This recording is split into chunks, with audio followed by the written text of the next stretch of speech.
Assalamualaikum warahmatullahi wabarakatuh. Nama saya Syed Muhammad Fayyad bin Syed Najib. Nombor materi saya 079252. Pada pandangan saya, video yang saya pilih itu sangat bersesuaian kepada orang awam. Ini selari dengan cara Ustaz Azhar Idrus yang mengajar pada tahap orang awam supaya mereka memahaminya. Ilmu makrifat adalah jalan spiritual yang memungkinkan individu untuk mengenal Allah melalui pengalaman dan pemahaman yang mendalam. Berbeza dengan pemahaman konvensional, ilmu makrifat tidak hanya mengejar pengetahuan intelektual tetapi juga merambah dimensi batiniah.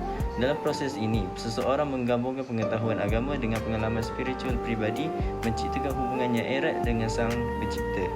Ilmu makrifat menekankan bahawa pengetahuan sejati tentang Allah tidak hanya dapat ditemukan di dalam buku atau serangkaian aturan, tetapi juga melibatkan pengalaman langsung melalui meditasi, introspeksi dan praktik spiritual.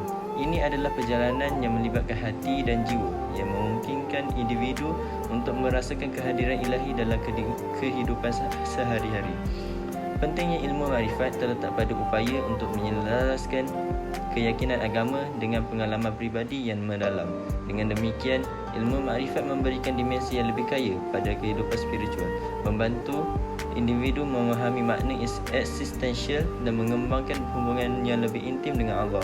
Ini bukan sekadar pencarian pengetahuan, tetapi suatu perjalanan yang mendalam ke dalam diri sendiri dan kehadiran ilahi yang mengubah hidup. Kemudian, apa itu tauhid? Sememangnya jelas bahawa Allah mengutus para nabi untuk mendakwahkan ajaran tauhid yang benar-benar suci, iaitu khalis, dan tidak menimbulkan sebarang kesan negatif terhadap masyarakat walau bagaimanapun ia syubhah.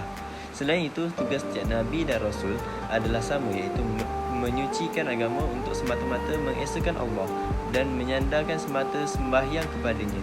Sesungguhnya ini adalah agama monoteis yang mengurangkan kemusyrikan. Seperti yang ditunjukkan oleh Umar Al-Arbawi, tauhid bermakna penghormatan kepada pencipta, iaitu Allah, melalui pengabdian sama ada melalui sifat atau perbuatan. Dengan kata lain, tauhid bermaksud bahawa Tuhan adalah yang terbaik kerana dia mencipta alam semesta dengan segala-galanya. Sebaliknya, ibadah adalah cara pengesaan itu sendiri yang hanya terhad kepadanya. Secara amnya, tauhid juga dikenali sebagai al-aqidah al-islamiyah, merupakan rangka kerja kepercayaan yang termasuk percaya kepada Allah melalui mempercayai malaikat, roh, setan, iblis dan memahami nama-nama dan sifat-sifatnya dan makhluk ghaib lain. Iman kepada Nabi dan kitab suci serta fenomena eskatologis tambahan seperti hari kebangkitan, hari kiamat atau hari akhir, al-kiamah atau yaumul akhir. Menurut ramalan Hasan Hanafi, tauhid merupakan ciri dari sebuah Tuhan, deskripsi atau hanya idea abstrak yang hanya wujud dalam fikiran belaka, tetapi lebih membawa kepada tindakan yang jelas, baik dari segi penafian serta penetapan, iaitu isbat. Kerana konsep tauhid itu sendiri tidak akan menjadi mudah difahami dan tidak boleh difahami melainkan ia ditunjukkan. Sudah tentu, kehidupan seharian memerlukan pelibatan dengan tauhid.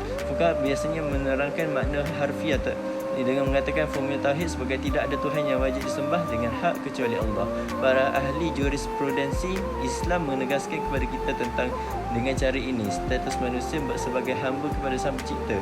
Oleh itu, bagi mereka kepercayaan bahawa Allah tidak bersalah. Mengenal Allah melalui ilmu makrifat merupakan suatu perjalanan spiritual yang mendalam dan penuh makna. Ilmu makrifat mengajarkan bahawa hubungan dengan Allah tidak hanya terbatas pada pemahaman teoretis, tetapi juga melibatkan pengalaman langsung dan personal yang mencakup hati dan jiwa. Kesimpulannya, ilmu makrifat memberikan dimensi baru pada pencarian makna hidup, mengarahkan individu untuk merasakan kehadiran ilahi dalam setiap aspek kehidupan. Proses ini melibatkan meditasi, introspeksi dan amalan spiritual yang membantu memperdalam pengertian tentang eksistensi diri dan Tuhan. Dengan ilmu makrifat, seseorang dapat mengatasi batasan konvensional dan merasakan kehadiran Allah secara langsung, menciptakan ikatan yang erat dan bermakna. Ilmu makrifat bukan hanya tentang mengetahui, tetapi juga tentang menjadi lebih dekat dengan sumber segala kehidupan. Dengan demikian, Perjalanan ini bukan hanya sebuah pencarian spiritual, tetapi juga suatu proses transformasi diri yang mengarah pada kehidupan yang lebih bermakna dan penuh keberkahan.